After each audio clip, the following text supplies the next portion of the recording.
Well, hi there. I can see people today. Oh, look at that. More people. It's awesome.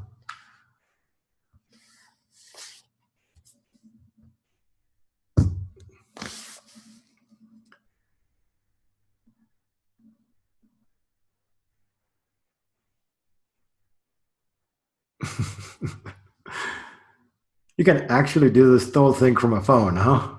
That's pretty cool. Oh, you will need access to a computer, though.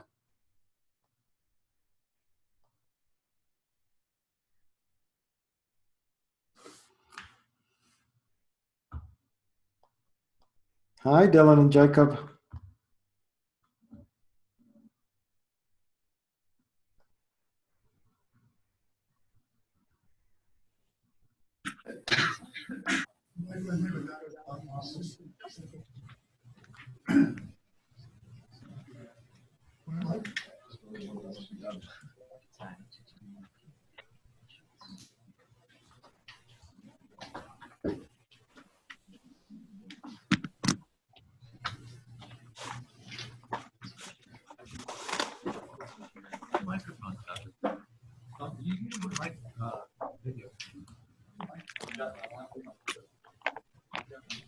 There is also a microphone on this one here.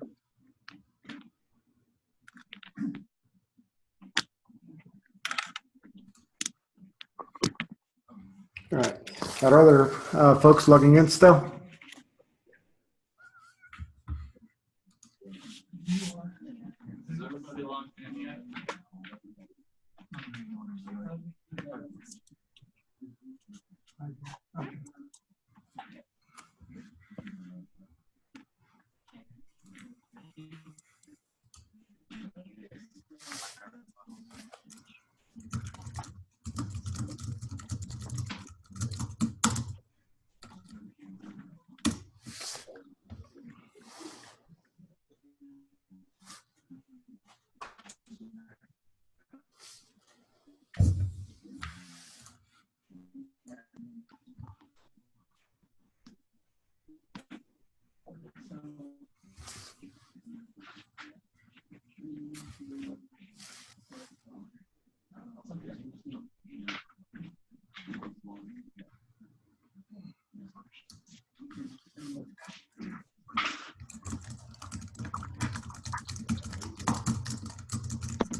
So I'm comparing the names that I see on the screen with the names in my class roster, and I don't have everybody officially here. So I've sent some private chat messages to those of you that I don't recognize, just so that you can, follow through with your counselor. Make sure you're going to get credit for this. Okay. Yes.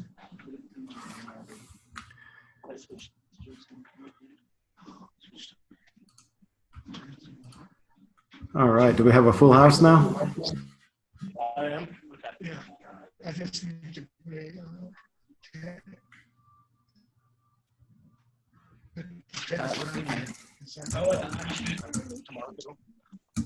this is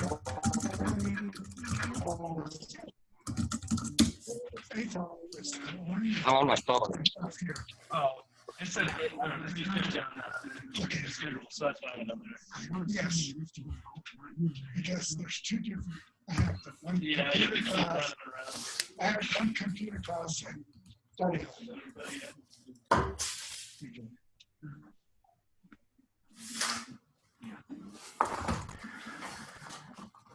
All right. So are we all in now? Two different classes. One's the college class, and so I have two groups. This is study hall. Study hall or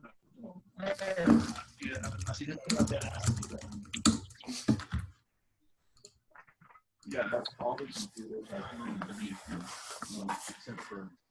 All right. Well, let's go ahead and get started here. I want to recap a little bit from what we said last time, just so that we all have it, especially because there's other kids joining us today. The big thing I wanted to accomplish was technology, and I was kind of sad that we didn't have working webcams and mics, but you guys have fixed that problem, so that's great. I definitely want to be able to hear from you, so I'm happy. We do and will continue to use the chat script, because that's a way for you to get my attention if there's a question or some generally a question or just a comment or something you want to bring up. Chat is perfect. Okay. I'm going to send everyone just a URL of our course, because that's where things like assignments and so on are located. So the only reason you need this URL right now is because not all of you are officially logged in the course. Once you are, from UW's perspective, then you don't have to remember the URL. It's just WIO courses. And this course will be listed as the course that you're taking. So that will get simpler. But for now, you can just go directly to that link, and that lets you see everything that we have, including the homework assignments. Okay. Today, I'm going to try something new with the technology. Okay. I'm going to try to share your screen. Last time we shared mine, and I'm getting ready to do that again. That actually crashed some of your computers, apparently. So I'm hoping, I got my fingers crossed, that we'll get through that today. But I need to share my screen to show you some stuff. I'm going to give you an activity that I want you to do. And I'm not going to do everyone, okay? But you know what I'd like to do is just kind of pick some people at random and say, okay, show me what you got. And if there's something that you want to share, I'll also ask that. And that way we'll get some volunteers to show what they got. I'm a college professor, so I tend to use the word volunteer both intransitively, as in I volunteer, to help in Houston, and also transitively, as in I volunteer you to show the screen. So we'll be doing that too. But anyway, so that's the new thing that I'm going to try to do technology-wise today. The last thing I want to recap from last time is that computing, it's useful for a number of things. One of those is that it's good for a living, right? I mean, I make a reasonably good living. Actually, I'm pretty happy with computers. I have lots of friends who do that, and so that's great. But even more important, it's not just that it's good for a living; it's that it's actually good for a life. It's intellectually interesting, it's challenging, and what I love most about it, from my perspective as a computing specialist, is that I get to apply it to other people's problems. So I like lots of different things. You know, I'm interested in astronomy. I'm interested in, well, actually, I tend to get interested in just lots of crazy things at different times, like finance. And I can use my computer skills to kind of be able to contribute there. So it keeps me from being bored. I get to do a lot of different things. Maybe you're interested in computers. Maybe you're interested in, you know, French poetry.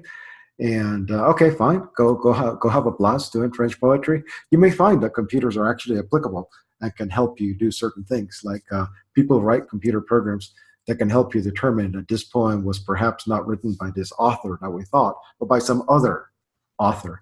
And you'll build the computer skills to do that. So that's something that I like.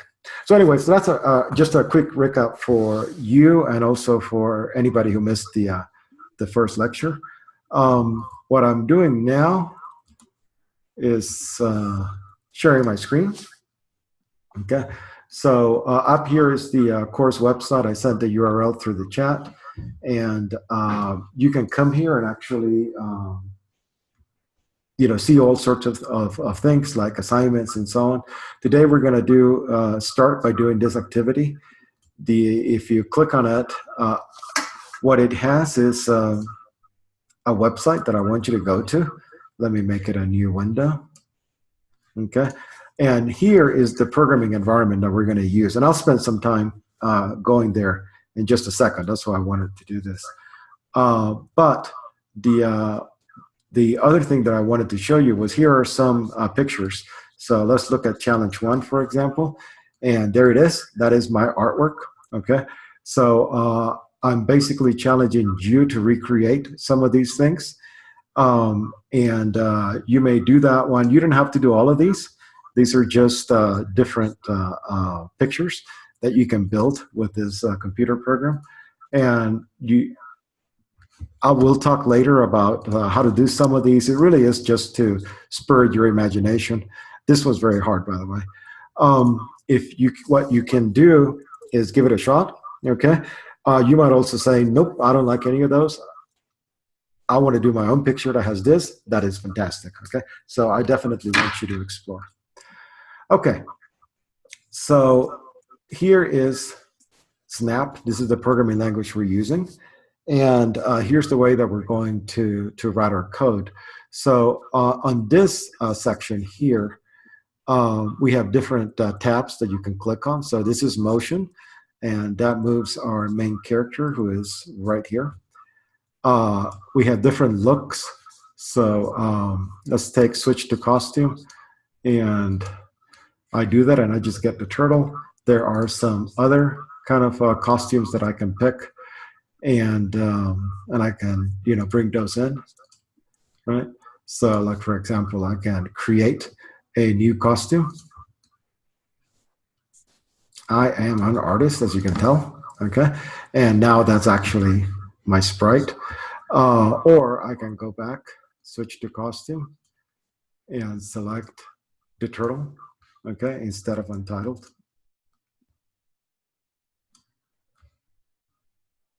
Okay, sorry, I was checking to see if somebody was telling me something in the chat window. Okay, so we also have sound, which may or may not work in your, actually, you know what, all of you must have sound in your computers, so you can do this. You can play a note. I'm going to play, sorry, I don't have any files, so let me do a note. You probably didn't hear that, but that it did a beep on my computer. We have a pen. So as this thing, we call it a turtle for historical reasons. As it moves around, it can actually leave a mark on the ground because it carries a pen that it touches on the ground. We have control. We'll talk a lot more about that later. The only one I'll kind of highlight today is this repeat. If you say repeat 10, for example, and then put a note in here, then this will not just play the note once, it'll play it 10 times. 5, 6, 7, 8, 9, 10. And yeah, that's awesome. Be careful with repeat. Sensing, you know, is the turtle about to run off the edge? That kind of stuff. Operations, this is arithmetic. You see plus, minus, times, divide, and some other things. Well, we're going to go over all of these later. Today, what I want you to focus on is motion and pen, okay? So let me just get rid of these things. I can just click on them, drag them out of the way, and they be gone, okay? Let me bring move, okay? So 10 steps is a little small. Let's make it 50. Now, here's how you run the program. So you just click on that, okay? And you see my turtle moved. I can also pick it up and move it, okay? But that's a command. You can have more than one command. So let me bring this here. I'll make that 45 degrees. And notice that I can. No issues. Good. Can he hear you? Can you talk to him or no? Not sure. He's saying stuff right now. Oh, that's okay. Somebody has a question? No. No? Okay. All right, well, let me know. And actually, if you let me know in chat, I'm going to try to mute folks so that I can not get feedback, okay? But that's, oh, here we go. Yep. It's a good way to see it. Okay. The only reason to do that, frankly, is just so that I don't get feedback between my mic and speakers. Whenever you want to chat, just let me know and I'll unmute, okay? Let me move this out of the way. Okay, so here we have two lines in the program. I'm going to move 50 steps, and then I'm going to turn by 45 degrees. These things stack on each other, kind of like Lego blocks. So I'll click on that. I notice what it did. It moved, but then it also turned here, okay?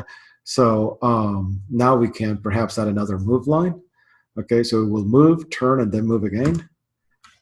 Okay, and I can actually just rerun this many times. Okay, as you see, it's going in some sort of a circle. If you keep repeating move and turn by the same amount, you'll actually always compute something that's going to end up looking like a circle. That might be useful for you for later. There's also go to, which just simply goes to a given location. So if I put this go to at the top, then every time I run it, it will basically start from the same place. Okay. And is doing that, but is pointing in a different direction each time. So I can add this one in between, go to and always pointing the same place. And now you can't even tell that it's running because it's always just doing the same thing, right? So that's some of the things that are here. I'm deliberately not going to share each one of these with you, simply because I want you to play with that and experiment, okay? Now let's go over to the pen section. And the neatest command here that you're going to need is pen down and pen up, okay? So I'm going to put a pen down. Oops, not there. Right, I can just move these and you see they click in place. All right, so now when it moves, it's actually leaving a mark. Now, let me clear this, and I can just click on that and it clears it. And notice the first time I run it, oh, take that back. Clear it and reset it, clear, okay. So the first time I run it, it simply moves and turns, but it left down the pen, so you see the trail. The second time I run it, you actually see this because it went back there, right? That's what this go to 0, 0 does. It gets it back to the center. So it actually leaves that trail, okay? If you don't want it, then you use pen up, right? So let me put that there. Again, I'll clear. Now I'll run it, and you see that it just keeps drawing over those same set of lines again. Okay, there's a lot of stuff that you can play with. For example, there is set pen size. Let's set the pen size to 5. Okay, and if I run this, you see I get a thicker line. Okay, I can change the pen color. So I'll move that in there and select this beautiful shade of blue. Run it. Oh, now I get a blue line, etc. Okay, so that's that just gives you an idea of what you can do. And really, what I wanted you to do is to give you a little bit of time in the next minutes to build some shapes, okay? And I don't really care what shapes you build. I simply want you to experiment and do something that you're interested in. But I did come up with these challenge shapes just to get you started, okay? So the first one, like I showed you earlier, is the triangle. That is honestly not much of a challenge, okay? So so that's perhaps misnamed. Some of the other ones, This one is actually quite a bit more challenging, and it may not be obvious why it's hard until you actually give it a try. Okay, but anyway, so those are different kind of things to play with. So that's our first activity today. I'm going to give you, let's say, 15 minutes, okay, to play with this and build something interesting. When we're finished, okay, I'll just have my trusted computer randomly select a couple people and ask you to share your screen so we can see what you built, okay? And that's kind of a mode that I want to do quite a bit. I made the activity something that's available for all of us. So I'll actually let you submit something, just like submit your favorite thing that you built, whatever it is. That's not actually something I'm grading. That's just something for us to share with each other. Okay. So any questions? I'll go ahead and unmute everyone. Do you have any questions? Feel free to ask. If not, let's go over to this URL and start building. Okay. Now I'm going to stop the recording. Well, actually, first I'm going to stop sharing. I'm going to stop the recording so that the folks who watch it later don't sit through 15 minutes of nothing happening, okay? And then I'll try to start it up again. So I'm pausing. I'm giving you 15 minutes to do something cool, and then share with me. Next.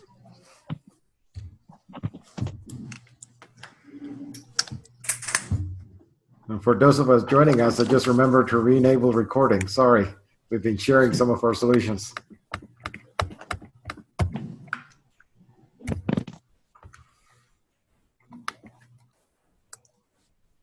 All right.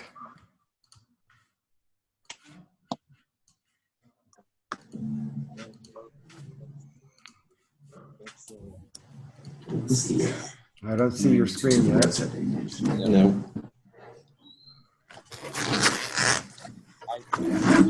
Because it's on my phone. I knew you could do it on your phone. Ooh, oh, I. Oh, there it is. That's nice. I like.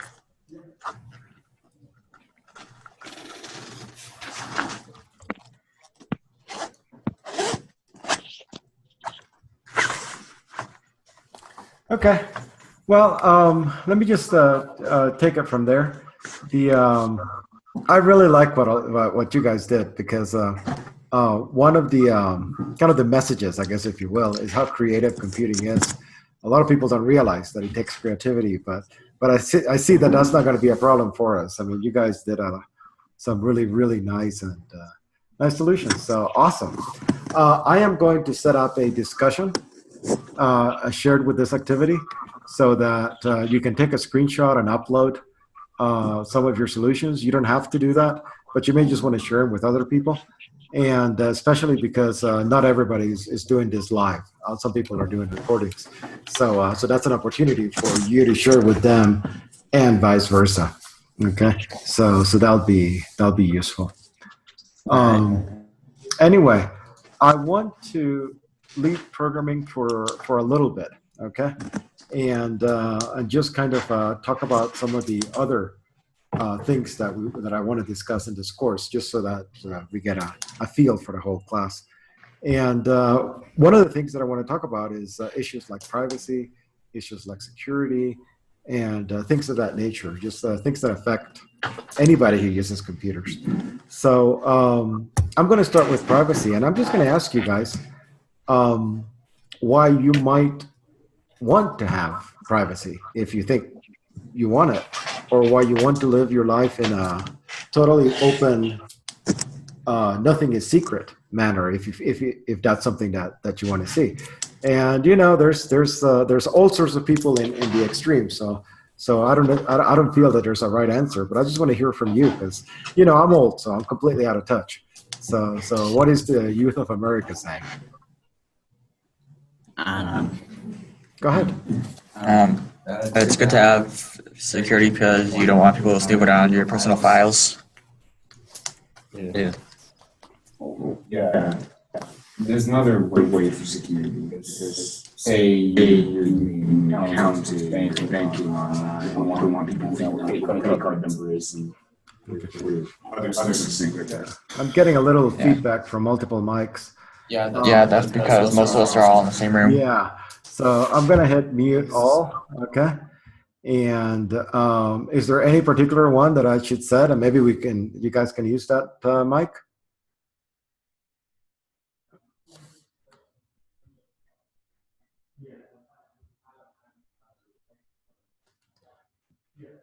It might be the main mic. They might need it.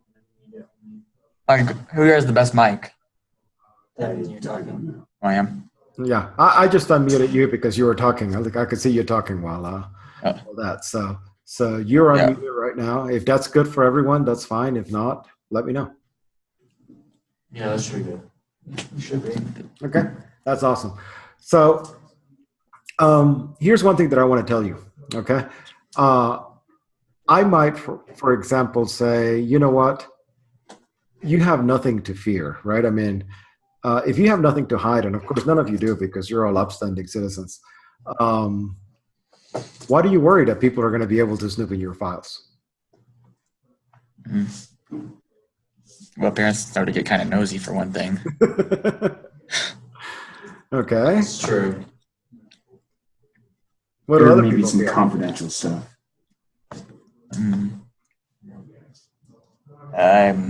I don't know. I think it's the personal aspect, mostly. The personal aspect of why we should have security and privacy is that there's some things that you don't want people to know besides one certain person. And it kind of just jumbles it up if everyone knows about it. So everyone has things that they want to keep to themselves. Coursework. If you have files, you don't want them to be shared.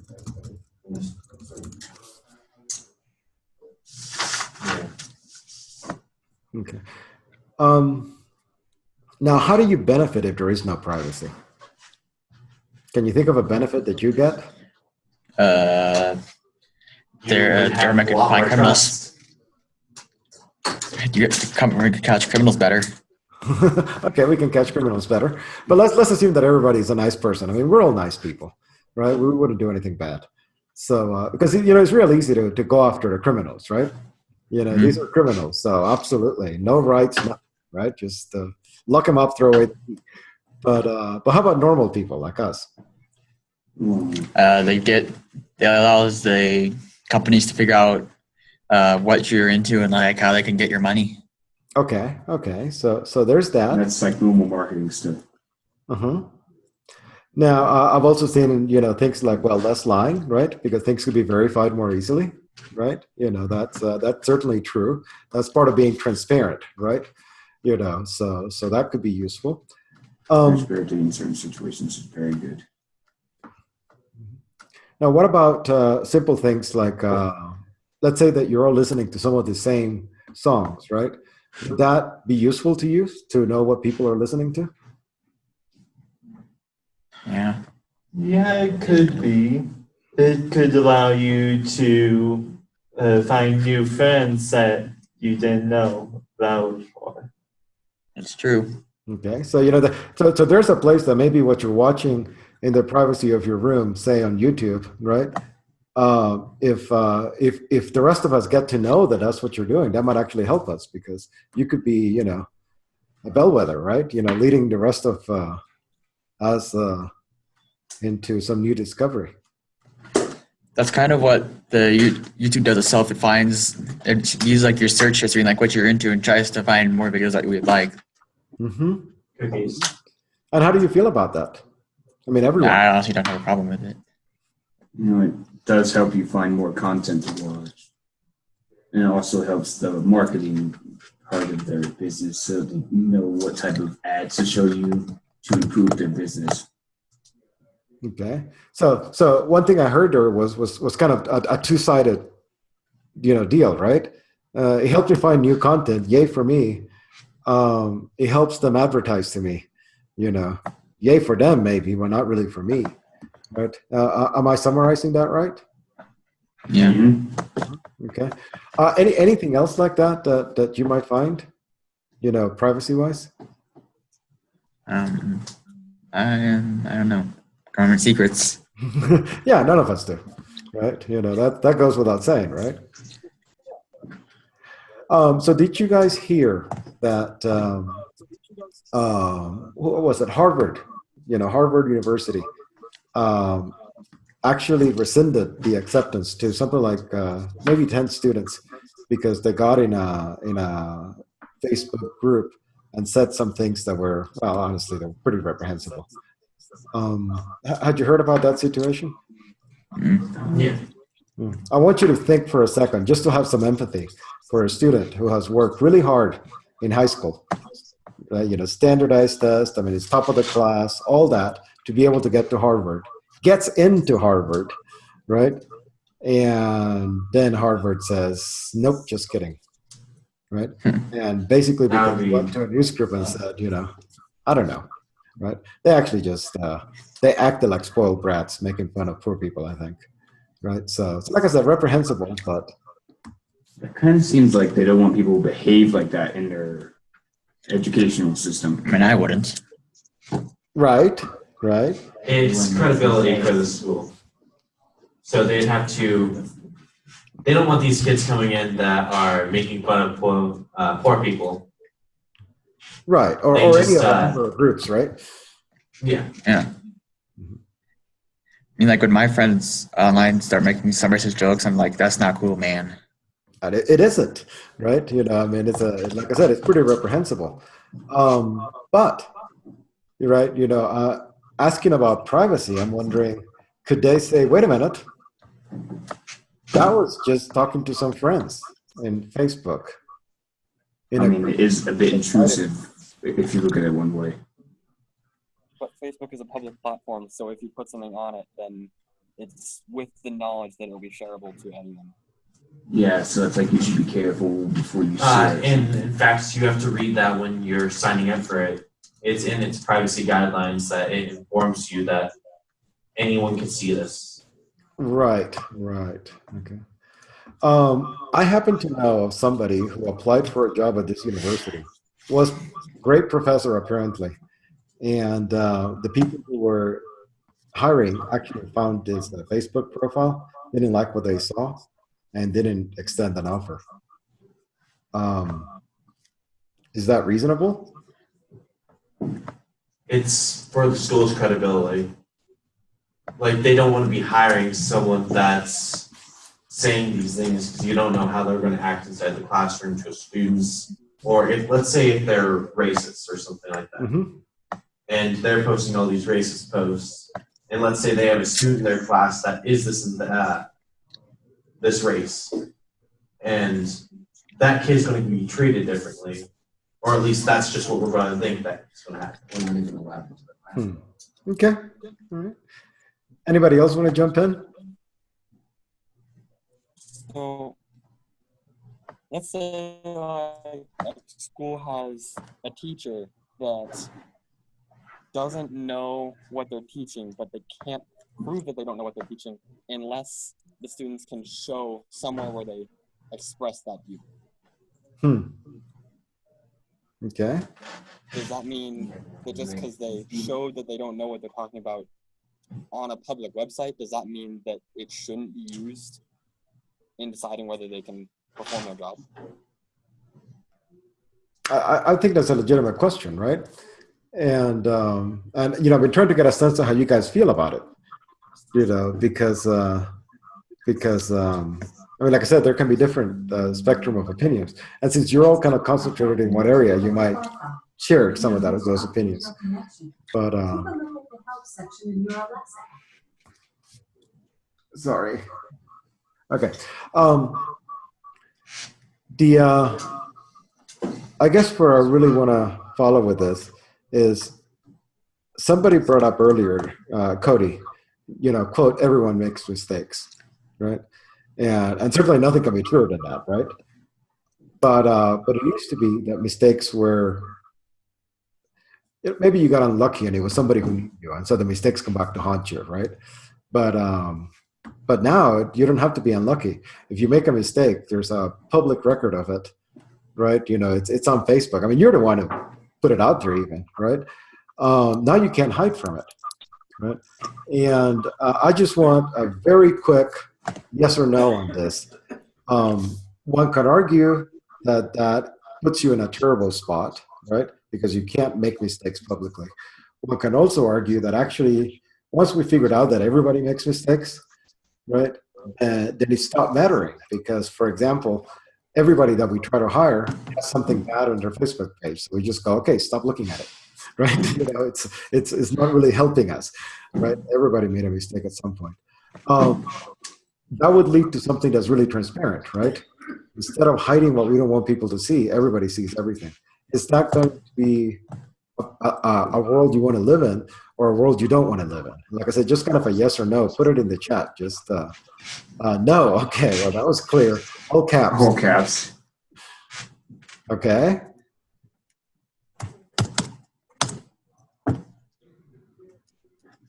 Yes and no. Come on, you got to pick. A lot of no's. I honestly don't know. Yeah, don't know. Well, it's an informal, unscientific poll, but I think what I'm seeing is more no's than yeses. Okay, so you guys still want to keep some kind of privacy, and not we're all out there and it'll be okay because it'll even out, right? Like I'm thinking, most situations, a lot of the things that you do could be shared with everyone, but they're like you still need a private life, right? Like a few things you don't want everyone seeing. You got a point. Okay, so I'll try to come back to this a little bit later, okay? Because this is one of our big themes, okay? For now, I want to give you another activity. I think I've timed this close to right, not quite the way I planned, but that's okay. What I want you to do is, again, if you go to our main website, which is right here, and in the home page, there is the textbook, which is blown to bits, okay? Can you all see that? Get to it? The blown to bits link is under home in the course website.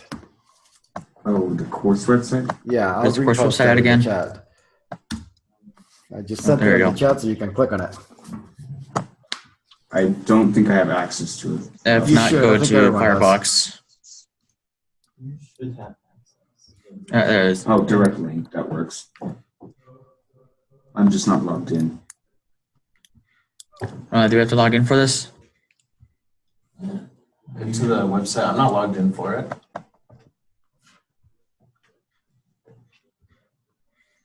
I don't have an account yet. I'm still trying to set that up.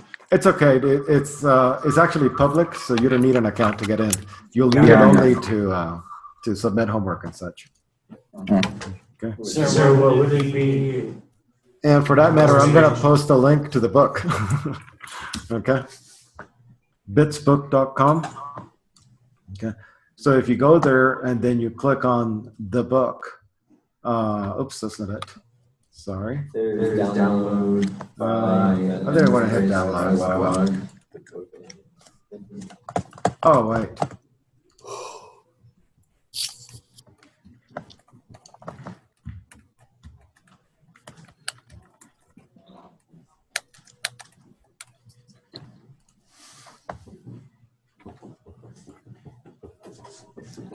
Hang on, I thought I had a better link.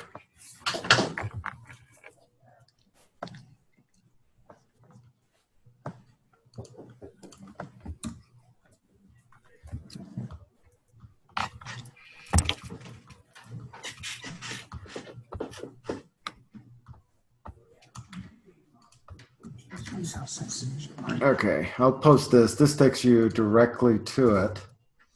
Okay. And what I want you to do is read the first 4 pages of it. Okay. And I don't know how fast you read. I'm a pretty slow reader. That takes me about 10 minutes. So I'm going to try to set the timer for that. And I want you to let me know when you're finished. Okay. So that if you guys read significantly faster, we can move on. Again, I'm going to pause recording. Somebody help me and remind me when we come back. Okay. Okay, so I'll go ahead and get us going again here. I did remember to restart the recording, so that's good. Now, who can tell me kind of a quick summary of poor Tanya Ryder's story? Sydney. No, it's my number first off. Oh.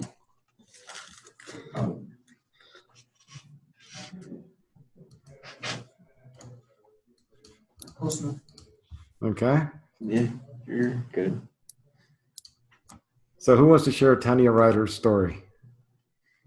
The story explained that this woman was like driving, and then she drove into a ditch and crashed. Mm-hmm. It was also talking about how just her simple husband using her account to make transaction purchases made it so it was a little more difficult for them to find her. But why was that?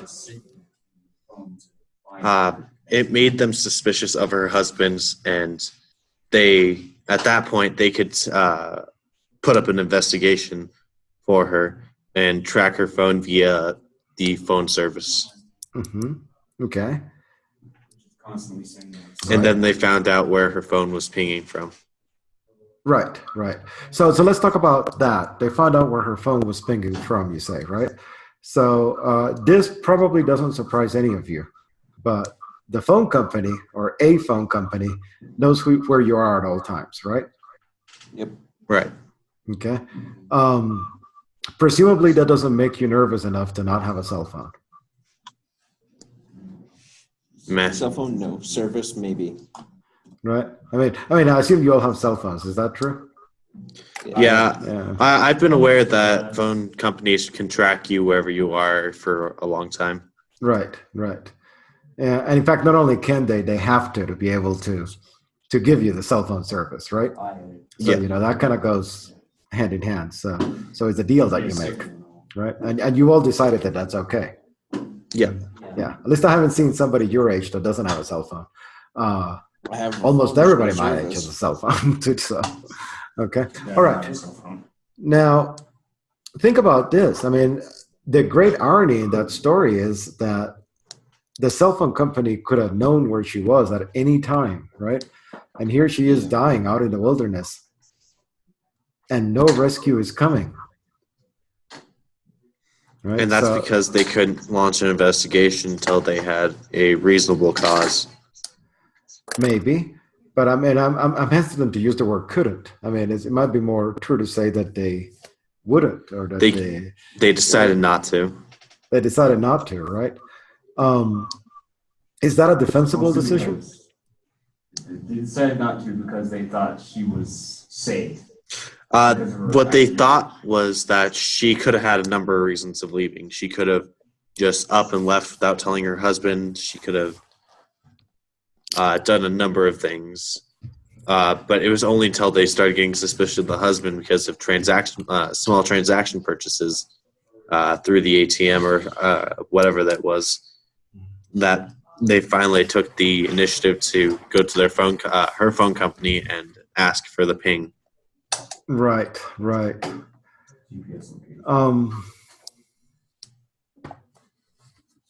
How would you feel about that if it happened to you? I'd probably be a little mad, but you know. If what happened to you? If somebody suspected you of killing the wife, or if you were out there dying and nobody was coming to protect your privacy? If I was out there dying and no one was coming after me because of, that would suck real bad. Right. So Getting into an accident like that is just very serious, and I want to let people know that I'm in trouble, so that I don't die. But even now, if you're, they have cars out there where if you're in an accident, even just a little bit, they'll send pings out, just like the phones will. Yes. So she was obviously not in one of those cars, right? Which would have helped. It was a lot. Yeah. Press a button and emergency will come. Where do you balance? Think of the poor husband, right? I mean, they're married. He can't find out where she is. They're actually The cops legally are now married. blaming him. The cops are not blaming him. That was actually a good thing, right? Because that allowed him to get a warrant to unseal her phone. But they're protecting her privacy from, I mean, the book goes to say maybe she's running away from her husband, right? Yeah.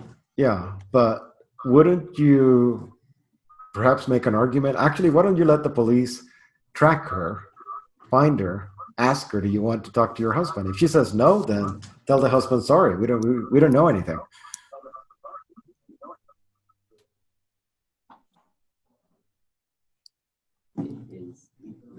Phone died. Possibly she was unable to, Keith. Yeah, I'm guessing she was unconscious. Probably Right. that's the only explanation. Either unconscious or pins without her phone nearby. Yeah, something like that. Yeah, she clearly couldn't just call 911 because that would have helped, right? Yeah. So Probably let's- would have got her saved a lot faster. Yeah, so let's assume that it wasn't just she didn't think so, right? Didn't they say she was upside down? They did say she was upside down in her car. Okay. I missed that reading, so good job, guys. By the way, that's something else that you have in there. The wilderness doesn't have service. I noticed where it said that the pinging worked even from his last known location, right? So it may have just simply said the last time I talked to her, she was on this road heading east. And I thought it was like it's constantly sending a pin signal of its location, even if it's not like doing anything. yeah, but we can't read them, right? If the phone's not out of the service line, right? Like my house has no cell phone service, so they can't pick me there. When you sign up for Apparently, you sign up for it, so the it's last not a thing it violation said of your that after privacy. services out. You agreed to the terms, so you're okay with them tracking. That's what I'm wondering. I mean, Do people even read terms of service anymore? I do. I read the terms of service for everything. I don't like just signing up for things. Like a Without lot of people knowing. just kind of click OK. Like they don't know what. I'll skim through it until the end, but I won't read the whole thing. I'm one of those bad people. I have a span, so I can't even pay You never know, you might agree just to be getting stabbed while getting a free cell phone. Hey, Hopefully you said that's we not could in- do this. Yes. Hopefully that's not what's in there, because like I said, I rarely read those, and I know better, right? Yeah.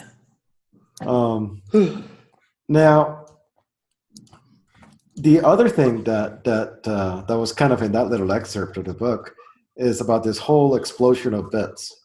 Okay, what do you think about that? I mean, what does that mean to you? The phrase "explosion of bits." Explosion of information. Explosion of information, right? As in, Like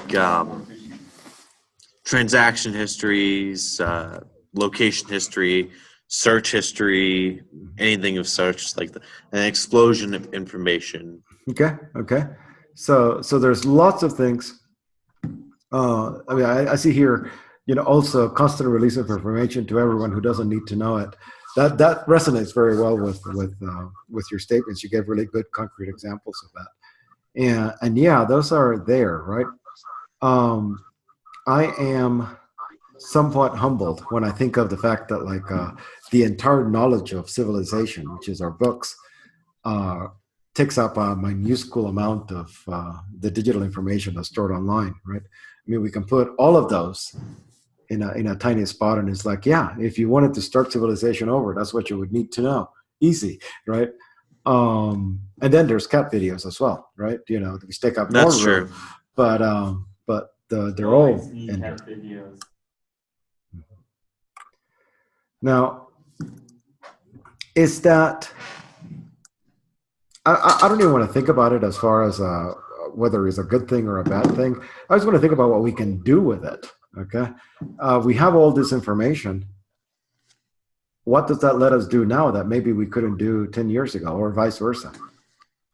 So there's a program that was at one point made by Flint Waters that tracks people that use peer-to-peer networking for internet predators. Mm-hmm.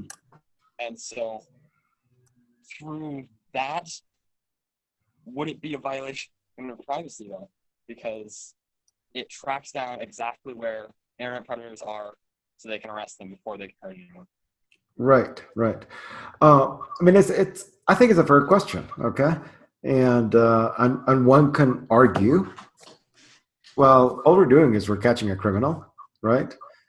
One can also argue, wait a minute, you violated my privacy in the process, right? So is it the Fourth Amendment, no unreasonable seizures, right? So yeah, right. That is part of what we're discussing.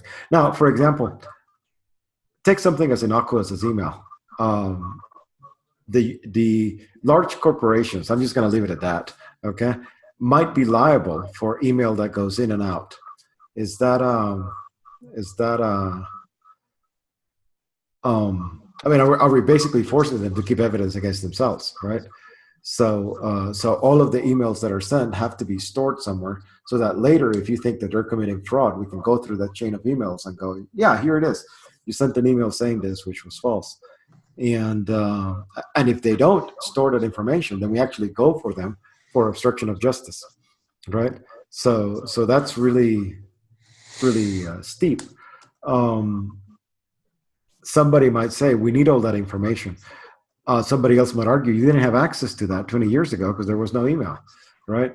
So who's writing this? I mean, should we follow the norms that we had 20 years ago, or should we just rewrite them based on new technology?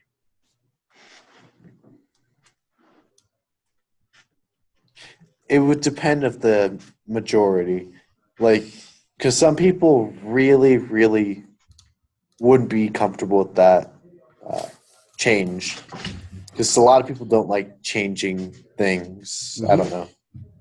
People don't like change. Yeah, a lot of people are afraid of change. That's true. It's a big part of life. Okay. Something suddenly changing throw you off, and sometimes in certain situations it would scare you. Like a massive change in something that's been normal for a long time.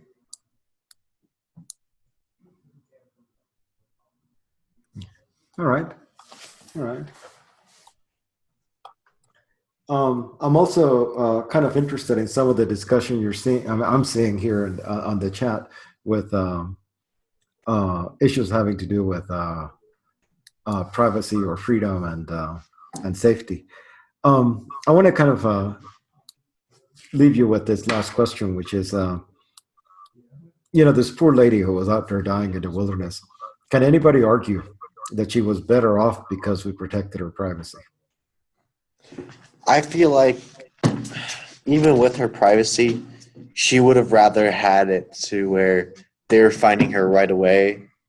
Because if she died, then that's on no one, really. There's no way that anyone could justify her death. Teachers, please excuse the interruption.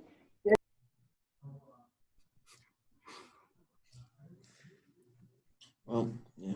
Okay. Can anybody give me a quick justification for protecting her privacy in that situation? I mean, she's reported missing. All I have to do is make a phone call to the phone company and say, hey, track this phone number for me. And I can't. So why is that okay? Like the thing said, it was saying that she could have ran off. She could have done a multiple number of things that she doesn't want to be found. So if nothing happened to her and she wasn't in that car crash, she really did just dip town. Mm-hmm. Like, you're going to track her down, figure out where she is when she doesn't want to be found. Right. Okay. Yeah, it could be, spousal abuse or something, right? Could be running for her life. I think that might be the factor of the unknown that I'm seeing in the chat, right? We just don't know the situation.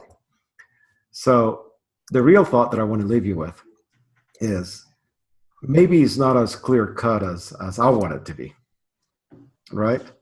And if you know we can see some justification for, some justification against, that makes it hard. Okay, so I'm hoping that's something that we can kind of believe, at least now, and we'll be revisiting some of these issues when we know more and see if we get a better feel for it, right? I mean, those are stuff that are currently being worked out, so there's no real answers, right? I mean, we're going to be debating this for the next 20 years, is my guess. Anyway, I know a lot of you have to go. We're almost out of time, so I'm going to call it. That's interesting. I'm going to put up a couple of discussion boards in the course webpage so that we can continue these discussions offline. I'll talk to you guys, Tuesday? Hopefully. Yep, Tuesday. See ya. See ya. I have a computer at home. So can I use the phone or something? Yeah. Please. All right. Well, it's good talking to you. All right, y'all. Bye-bye. Bye. Wow.